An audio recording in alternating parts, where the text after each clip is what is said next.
Every 40 to 48 days, the system goes through a certain cycle. 3 days will appear where your body does not need food. If you give this break, it's very, very good for your health and your body, the way it functions. It can carry you to completely different dimensions of experience and living. If you observe the natural cycle of the body, there is something called a mandala. Every 40 to 48 days, the system goes through a certain cycle. In every cycle of this, every single cycle, in this 3 days will appear where your body does not need food. If you are conscious of how your body functions, you will become aware that today my body does not need food. And without any effort, you can go without food on that day, if you observe the cycle properly. If that awareness is not there as to which day that is, for that in India they fixed what is called as Ekadashi. That means 4 days before the full moon, 4 days before the new moon day, people don't eat. Wake up in the morning, no breakfast, no lunch, only after the sun sets they eat one meal. This is just to allow the system to realign itself. If you give this break, it's very, very good for your health and your body, the way it functions. Because the system needs that time to adjust itself. Everyday food, it's a lot of hard work for the body. Give it a little break. If you're not able to fast, and one day you go on something lighter, maybe just juices or something else, which is much lighter for the system to handle, definitely body will be very grateful to you. Every day loading it up with cooked food is not a good thing to do. So, what is its spiritual significance? Because it's a cleansing. If your system is not vibrant, you won't feel like doing anything spiritual. You're feeling lethargic. For a meditator, the biggest enemy is sleep. To sit here with eyes closed and fully alert, take something else. For most people, if they close their eyes, it's sleep. So to sit here and to be very alert with the eyes closed takes a certain level of vibrance in the body. So to create this vibrance, we observe how to eat, what to do, how much to eat, all these things. It is not spiritual, but it is providing the right kind of body. Right now, if your body is feeling very lethargic, I am talking enlightenment, so what the hell? Isn't it? So keeping it vibrant, alert, and keeping the body free of pains and problems is important, because only then you will seek something bigger. Right now your leg is hurting, really hurting. God appeared. What will you ask? My leg pains. Yes or no? What more will you ask? That's all you will ask, isn't it? Because body has that kind of power over you. Unless you keep it in a certain level of ease, it rules you from every direction. Isn't it so? For this, keeping your body very pure and healthy is important, otherwise body becomes the dominant force in your life. It will not allow you to think beyond. Right now, if something starts really paining in your body, just your little finger really starts hurting badly, you are not interested in God, enlightenment, meditation, nothing. You are interested in this one. Isn't it so? So this one has that kind of power, so you must keep this one happy. Only then it'll allow you to do something else, otherwise it'll not allow you. So in that context, fasting here and there, giving the body a break to recover itself, recover its vibrance, not become lethargic with food, is important. Instead of fasting, if you just keep sufficient break between one meal and the next meal, if I say this, you will give up yoga. The ideal break between one meal and the next meal is 8 hours always. If 8 hours is not possible for you, minimum 5 hours break is needed. You must feel a certain sense of hunger before you eat, before you feel hungry, if you put food into the system will become lethargic. It'll not know vibrance. When I say vibrance, I'm not just talking about you being right now awake. We are not in the same level of vibrance right now. Each one of us, we are eating the same kind of food, we are breathing the same air, we are in the same space, but we are not in the same level of experience. This moment how I am within myself, I will not exchange this for anything in the world. If you give me the whole world, I will not make a deal because this is much bigger than that. And it's possible for everybody. It's not happened simply because the necessary attention and what needs to be done with the system has not been done. So, human vibrance can be in various levels, many different dimensions. It can carry you into completely different dimensions of experience and living. So, keeping the body well is a fundamental requirement. You don't have to be a great athlete or something, but just keeping it easy, that if you sit down here, you don't have to twist and turn all the time. If you sit down here, next few hours, you can simply sit here without being bothered by a bursting bladder or a craving stomach bag or this hurting, that hurting. If you sit here, you're fine. Just that much ease has to come into the body.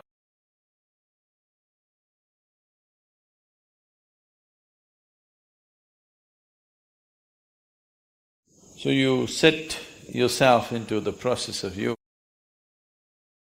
because you don't want to be this kind or that kind.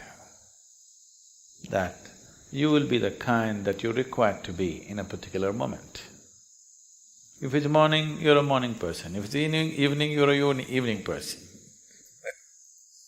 If you're not required to be a person, you're not a person. That is, you become flexible. This flexibility, we start working with your body to start with. Afterwards, it should come to every aspect of your life. Your physical structure, your psychological structure, your emotional structure, your karmic structure, everything should become flexible, that it can be whatever it is required to be. It is not stuck being this way or that way. So yoga as a process, yoga as a method, yoga as a technology, yoga as a science is essentially to break the limitations of a certain concretization that happens, which we call as personality. To evolve from being a person to a presence. If you're a person, that means you have made a shell out of yourself. You formed a shell, within that shell only you can operate.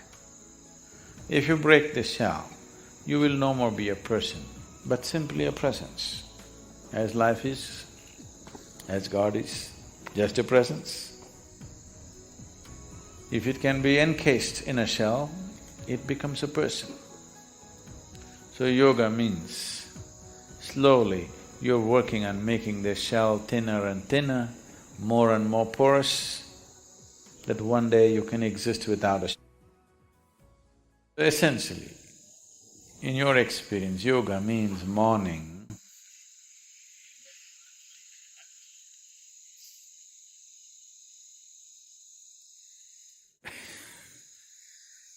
Why the sadhana?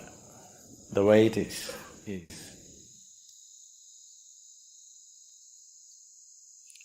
All aspects of physicality are cyclical in the universe. Planets are going around the sun, the solar system are moving, everything in the galaxy, in the cosmos is cyclical. The more and more you're identified with your physical system, the more and more cyclical you are also. Your experiences are cyclical, the process of life is cyclical. If you watch carefully enough, even the situations that you face in your life come in cycles. So yoga means, on one level, to break the cycle of life. What is a circle right now? we want to open it up and make it a straight line. Because if you're going in circles, if I say you're going in circles, what does it mean to you? You're not going anywhere. It just gives you an impression that you're going somewhere, but you're not really going anywhere, you're going through the same thing again and again. So yoga means to open up the circle and stretch it out like a straight line, that if you follow the line, you go somewhere, you're not going round and round. Many of you may have already experimented and noticed. If you have not, do not experiment, because I'll give you the results of the experiment right now. You might have been doing sadhana for 2 years, 3 years, 5 years. Stop your sadhana for 3 months. Suddenly you will see so many compulsions that you never imagined were a part of you, which were long time gone. Suddenly they will all become a part of you. But those who are doing their sadhana properly, they eat in the morning, they don't think of food till evening. It doesn't occur, because it's no more a compulsion. You eat, it's consciously you eat, otherwise no. You stop your sadhana for 3 months and see, your hands will just grab just about anything and put it in the mouth. These compulsions will suddenly come back. If you just break the sadhana, because nature is not going to release you so simply. You have to work at it and work at it and work at it. Otherwise, you must be happy doing the circle. A circle also can be described as a circus. If you become conscious, the whole thing looks like a circus. If you are not conscious, you can only see 3 feet in front of you, then it's all real. If you can see the whole circle of your life, suddenly it becomes like a circus. Once you realize it's a circus, you don't want to go through the circus again and again. Only if your vision is too limited, you can see only 3 feet in front of you, everything is real for you. If you open up and see the whole circle, the way you're going, it looks like a circus and definitely you don't want it to continue forever, you want to do something about it. So these cycles, these repetitive cycles of compulsiveness is coming because there are various types of memories in the system. Memories, karmic memories, information essentially means memory, isn't it? You understand? Any information means memory, isn't it? How do you carry information? Only by memory, there is no other way. Either in your head or in a chip or in a computer, it doesn't matter, you can carry information only by memory. There is no other way, any information can stay anywhere. So there's a huge volume of memory, karmic memory, genetic memory, mental and psychological memory, every kind. If this memory was not there, your body wouldn't even take a form. Your body knows that it has to take this form.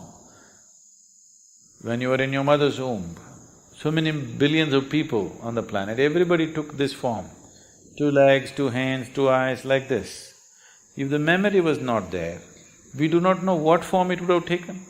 It never ever happened that a woman delivered an elephant or an insect or something else. It never ever happened because there is memory. If the memory is not there, this could have taken on any form. So you have retained your physical form the way it is only because of memory. Memory means past, yes? Memory means always that which is past. If memory is the only thing, if information that you carry, which is memory, is the only thing which determines the nature of who you are right now, that means you are past, or life is past you. There is no real life, it's just a play of memory. If you go and watch a cinema, Rajinikanth. If the cinema happens, It's so big and so real, more real than the real. It becomes a bigger reality than reality because it's so exaggerated. But all this is just memory being played out. Recorded in a film or a digital format or whichever way, it's just memory, it's already over.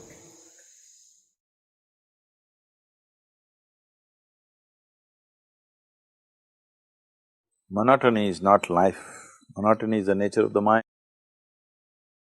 That is, if you left your mind loose without knowing how to employ it. So if you do not know how to use it, mind will use you and consume you. So the whole spiritual process is just that.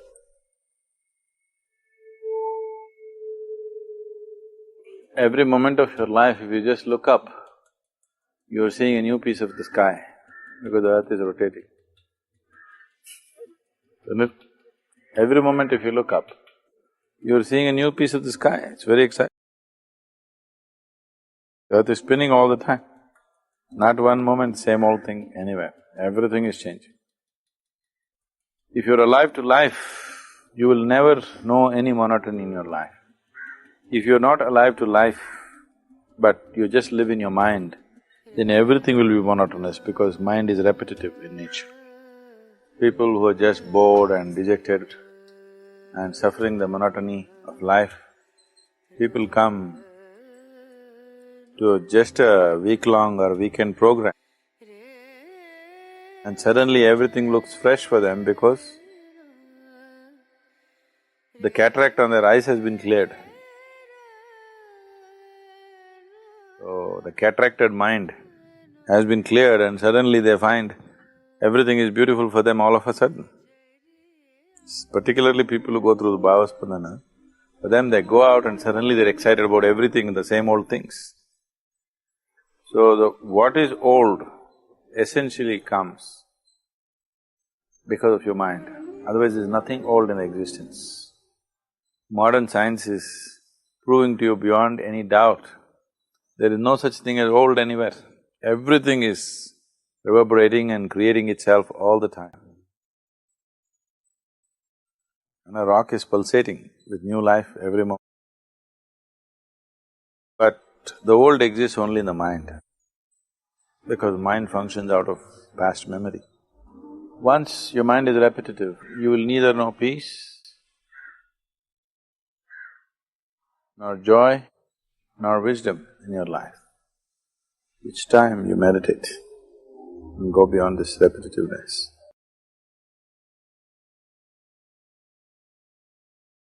So I'm pretty sure everyone knows about Section 377 being decriminalized. Yeah.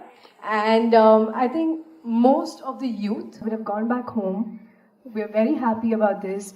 And we talk to our parents and people from the, older generation, right? So when we discuss something like this with our older generation, they said, we are not going to debate with you as such. We're not going to impose our perspectives on you. But this is not accepted in our religion. So, just want to know your perspective on, the LGBT community or homosexuality as such with religion. Let's see, probably till now, largely in the social space, in the media space, in the social media space, everybody is pitching either for or against. Can we for some time not pitch for or against and simply look at the issue as it is? Can we? Look at me, I'm not a prude, okay? Let that be clear. So, when we say sexuality, let's understand this. It is something nature has put in us.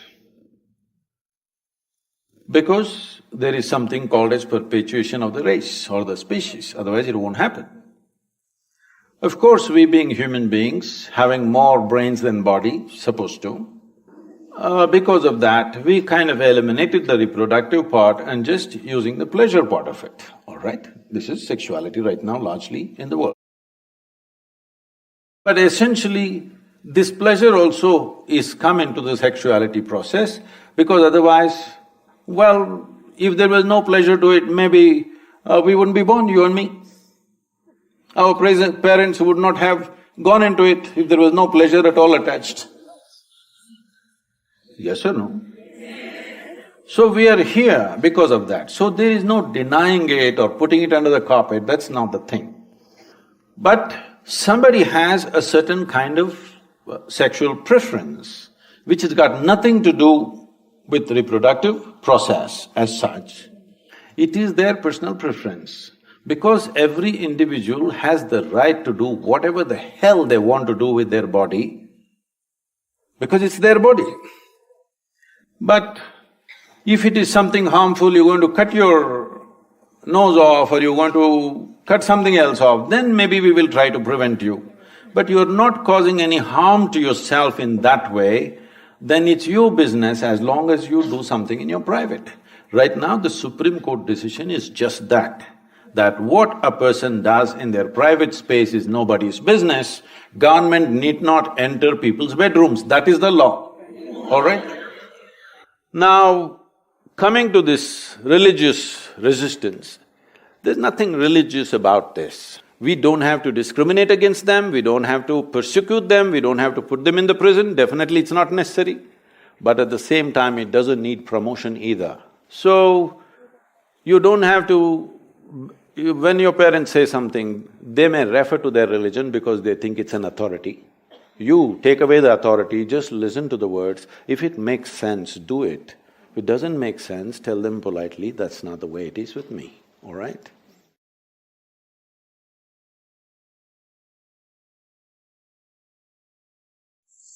The sadhana is essentially towards using your emotional intelligence. When we say emotional intelligence, today it's being identified in the world. For a long time, we thought intelligence means just IQ. See, this is not a… IQ means I stand in the queue.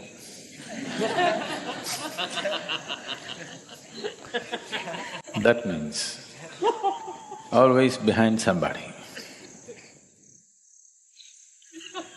This is the nature of the intellect. Intellect is always trying to imitate and be one-up. Wanting to be better than somebody is also an imitation of somebody, isn't it? Essentially, we are trying to do a little better than the monkeys. That's evolution. Yes. The nature of the intellect is, right now the way it is for most human beings, it is a useless instrument unless there is a bank of information. There is no information. Most people do not know how to use their intellect. Only with information they can use their intellect. This is not the nature of emotional intelligence. It doesn't need any information. It can just embrace everything and know it. It can feel its way through life. It need not stand in a queue. It need not stand behind somebody. It need not try to be better than somebody. It's simply a way of being involved with life, knowing life by involvement, not by dissection. This is the difference between intellect and emotion. Intellect tries to know everything by cutting it off, by dissection. Emotion knows things by embrace, by inclusion.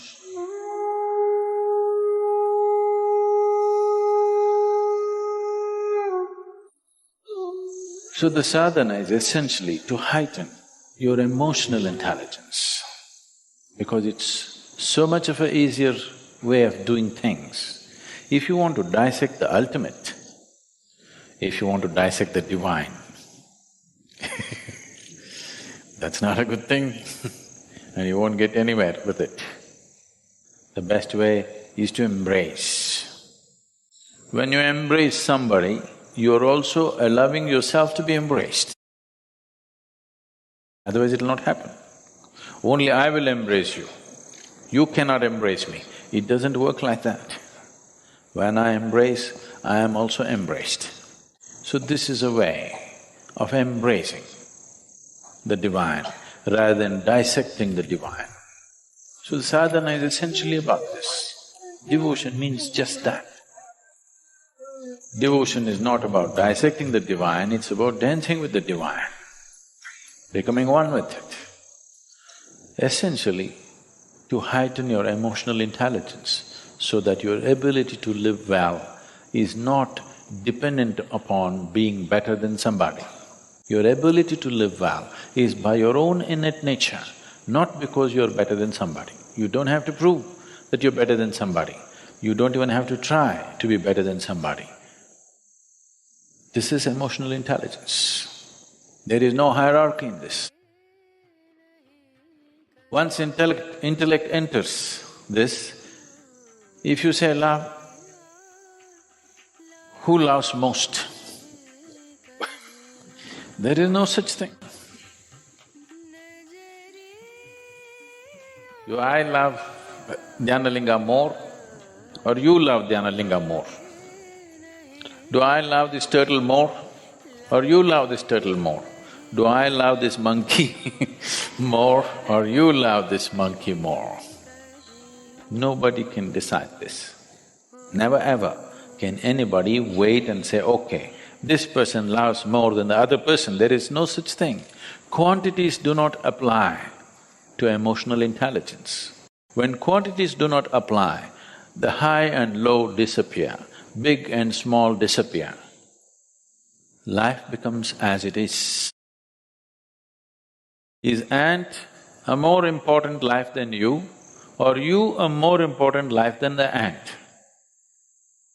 If you think you are more important, you have a gross mind.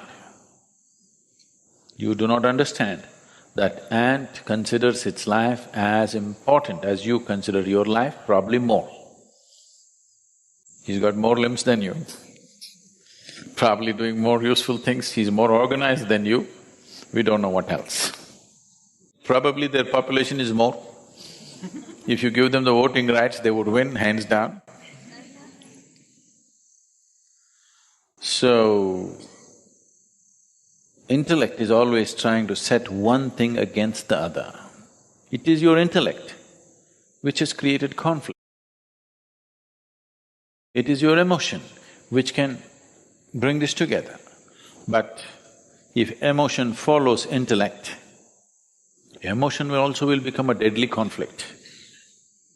If your intellect follows the emotion, then there would be no conflict, there would be sweetness in the world, there would be wonderful situations in the world. So the sadhana is essentially oriented towards that. It's a simple structure, but if you give yourself, it does miraculous things to you. A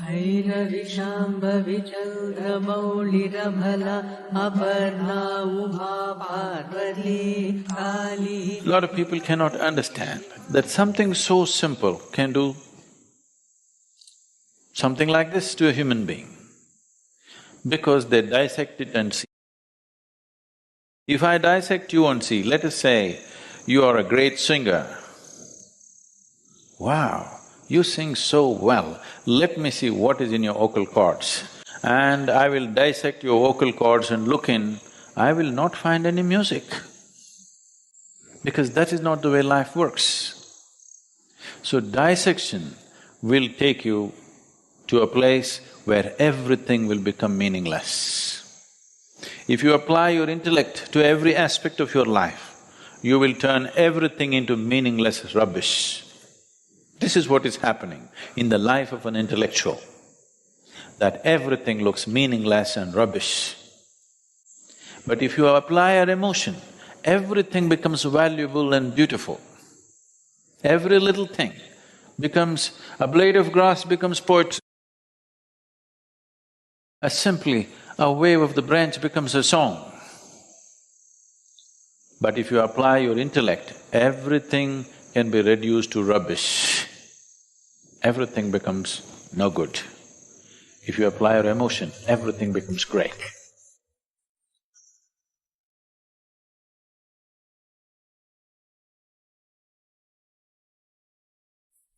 Inclusiveness is not an idea, inclusiveness is not a philosophy, inclusiveness is not a campaign that you run. It has to happen in individual experience. We must understand the words like society, nation, tribe, this, that, these are just words. There are only human beings. There are only individual human beings. Unless it happens in our experience, it is not a reality.